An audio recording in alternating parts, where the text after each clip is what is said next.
Vivre et Devenir est une association qui maintenant a plus de 100 ans. Elle a été créée en 1918 avec un but quasi unique, c'est l'accompagnement de gens fragiles. Vivre et Devenir a environ 80 établissements, 2300 salariés sont mobilisés, plus de la moitié travaillent en Île-de-France. La CRAMIF a été sollicitée fin 2023 par l'établissement de Draveil, Marie Auxiliatrice, qui est un IME, sur une problématique de prévention de la désinsertion professionnelle. Ce que nous avons proposé à la direction générale, c'est de sensibiliser la direction générale et de former l'ensemble des directeurs à la prévention et aussi de les accompagner dans l'avancement de leur démarche de prévention. Mon rôle en tant que responsable développement RH a été en fait de constituer une équipe de travail et de la piloter. Le groupe de travail, on lui a donné un nom, PrevPro. On se rencontre régulièrement pour suivre le rétro-planning que nous avons acté en termes d'action. Des exemples d'actions qu'on a déjà menées au sein du groupe PrevPro, c'est dans un premier temps de nous former à la méthode projet pour pouvoir suivre et bien mener ce projet sur 4 ans. On a également déjà organisé des audits auprès des établissements sur leurs risques professionnels.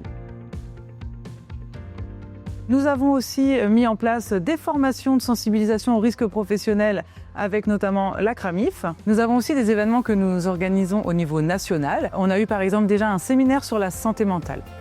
Cette démarche prévention professionnelle, elle est importante chez Vivre et Devenir car elle impacte tous les acteurs de l'organisation, de la direction régionale, aux directeurs d'établissement, aux collaborateurs, aux élus du personnel. Et c'est vrai que les directeurs ont été formés à la gestion des risques professionnels et sont les premiers acteurs et porteurs de cette démarche.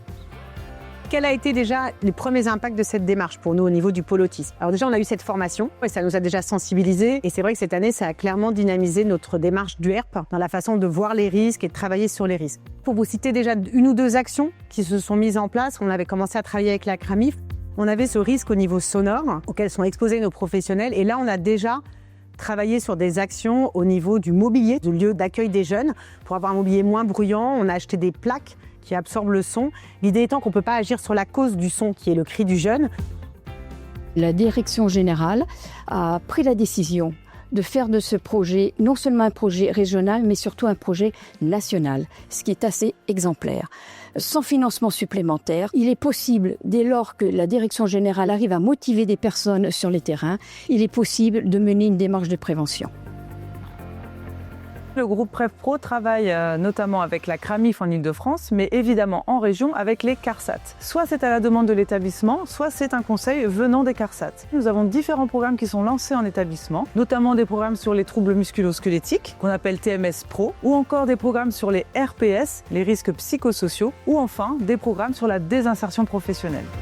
Aujourd'hui, le groupe Projet est en train de rédiger une politique de prévention des risques professionnels pour l'association Vivre et Devenir. Et un des premiers objectifs est de pouvoir répertorier au sein de chaque région, de chaque établissement, un référent santé-sécurité qui sera le relais et l'appui au quotidien sur la prévention des risques.